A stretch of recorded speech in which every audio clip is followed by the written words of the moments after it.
So we are now halfway through 2025, which means it's time to take a look at the pound for pound rankings. The UFC just updated theirs, so I feel like it's time for me to do mine once again. I'm going to be going through the top 10 guys in the UFC, in my opinion, right now. So without further ado, let's get into it. Remember, this list is just my opinion, and I'm strictly basing this off of recent performances and what I think are the best victories. So first off, let's get into some of the honorable mentions. I have Arman Tsarukyan, Max Holloway, Khamzat Chimaev, Belal Muhammad, and Shavkat Rakhmonov. I guess you could say that would be the 10 to 15 range. I'm not going to go too in depth with those. Those are the guys that are towards the bottom end of my pound for pound list. All super talented fighters, but didn't quite crack the top 10.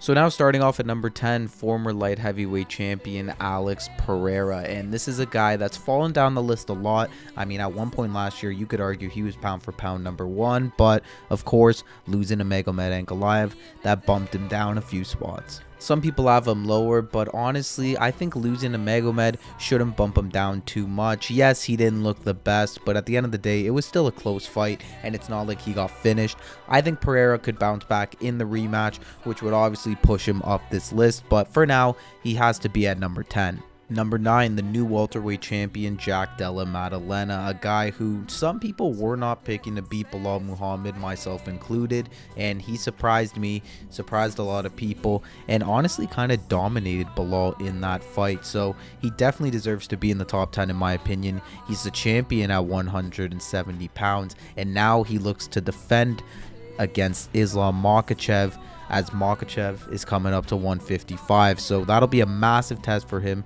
in his first title defense. We'll see if he can do it. Now at number 8, the previously mentioned Magomed Ankalaev. Of course, he took the title off of Alex Pereira, which means he had to be above him on this list.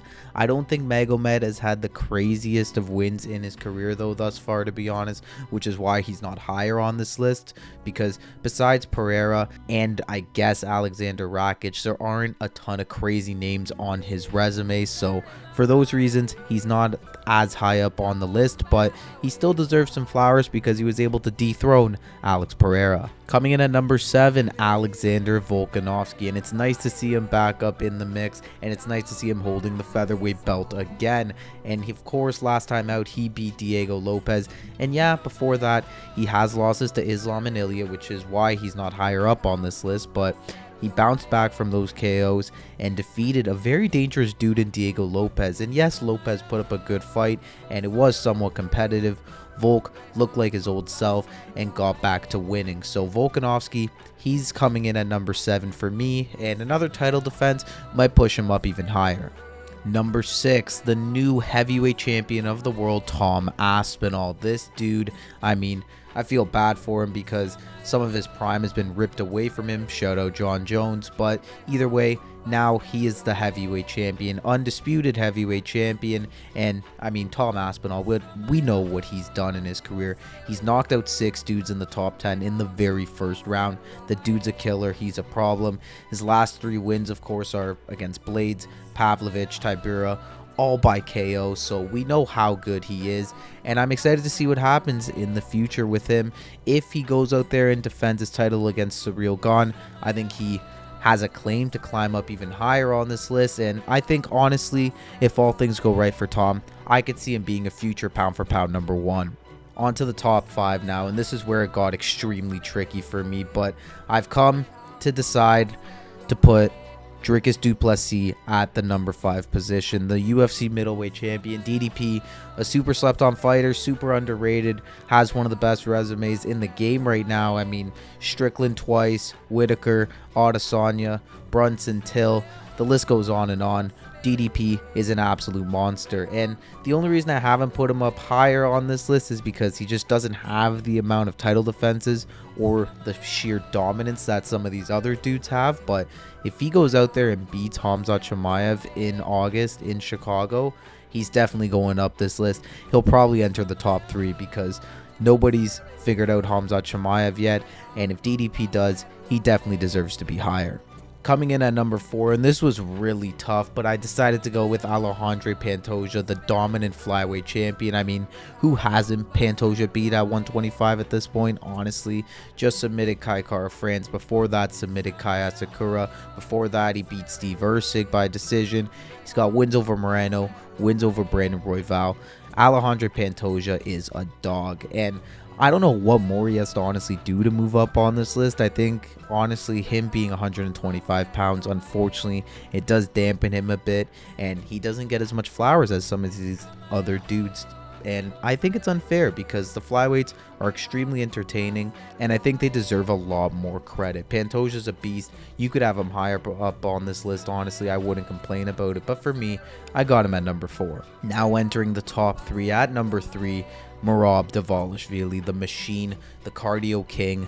Nobody has been able to deal with this dude, and I honestly don't see anybody being able to deal with him. Honestly, I would say that out of all these champions that I've mentioned, I think Merab has the best chance of holding on to his title for the longest. I don't see anybody at 135 beating him. Look at what he did to Sean O'Malley twice. Look what he's done to Umar Nurmagomedov, Petr Yan. Up next, he's got Corey Sandhagen. I don't think that's going to be much of a test for him. I think he's beaten guys like Sandhagen before, so I think he can do it again. Merab is an absolute animal, one of the best fighters on the roster, and who knows, a couple more defenses could see him go up to pound for pound number 1. Now at number 2, the man who was at the top for so long, but in my opinion and in a lot of people's opinion, has recently been knocked off. It's Islam Makhachev. Islam's been the best fighter in the sport for the past few years now, and obviously we know why. The dude is completely dominant. His wrestling, his striking, he's perfect. I mean, yes, his last win is Renato Moicano, but of course, before that, Poirier, Volkanovski twice. He has a good resume, and he deserves to hang with the best. He technically isn't a champion right now because he did have to vacate his title and move up to 170, so we'll see what happens there though. If he's able to claim another belt at 170, I think it bumps him up to number 1 again, but I guess we'll have to wait and see for that.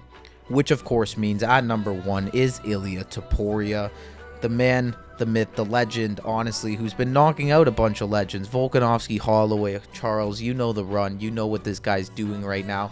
He's now gone up to 155, claimed a second title, technically a 2-division champion, and that's why he's number 1 for me. He's beating everybody. He's doing it very impressively. He's honestly just been elite at a very high level in the sport.